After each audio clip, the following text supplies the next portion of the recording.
Magandang gabi mga bossing. Alright, another puzzle na naman tayo. Ito, madali lang to. Pang beginners lamang ang puzzle na ito. Okay? Sulong ang puti, talunin ng itim. Dapat hindi siya makatabla ha. Ang puti, tatlong dama. Yan, triangle. Yan, triangle. Ang itim, may isang dama. Nakuha niya ang sentro. Na dito siya. Pero may isa pa siyang piyon. Padama na rin to eh. No? Halimbawa, sumulong tayo dito, pwede siyang dumama, no? Oh, kasi pababa na nga siya eh. Okay? So, ang tanong dito, sulong sa puti, talunin ng itim. Okay?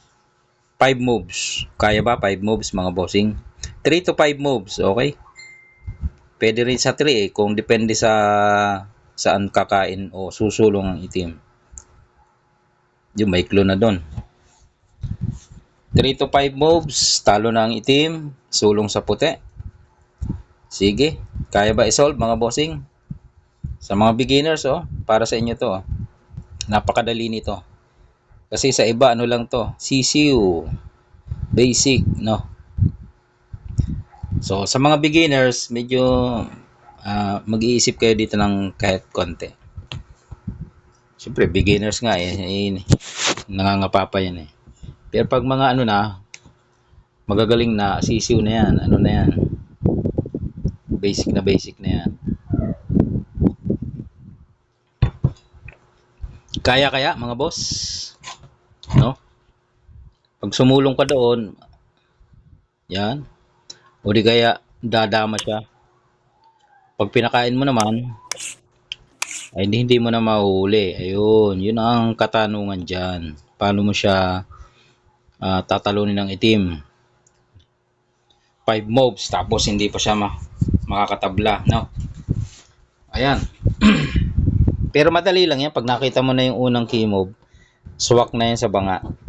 Dali lang yan, boss. Kaya mo yan. Kahit beginners ka, kaya mo yan. Makikita mo yan.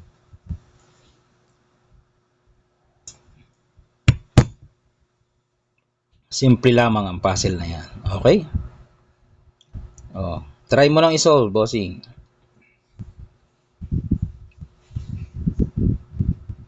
Kung hindi mo makita ito, sige, pakita ko na para ano.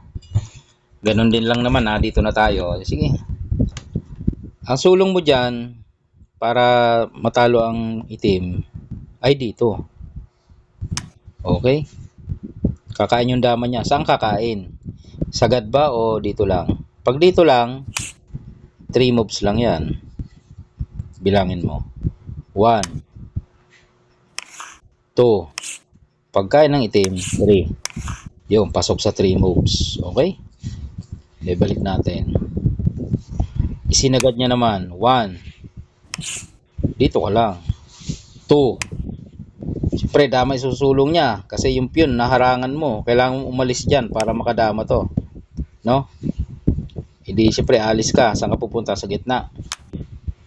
Ito nang bibigay sa iyo. 3. Dito siya. 4. Oh. No choice ka. Susulong ka talaga eh. 5 na baboy. Ayun, ganun lang kasimple mga beginners na ating manonood dyan, no? 5 moves yun kung balikan mo, bilangin mo, 5 moves yun.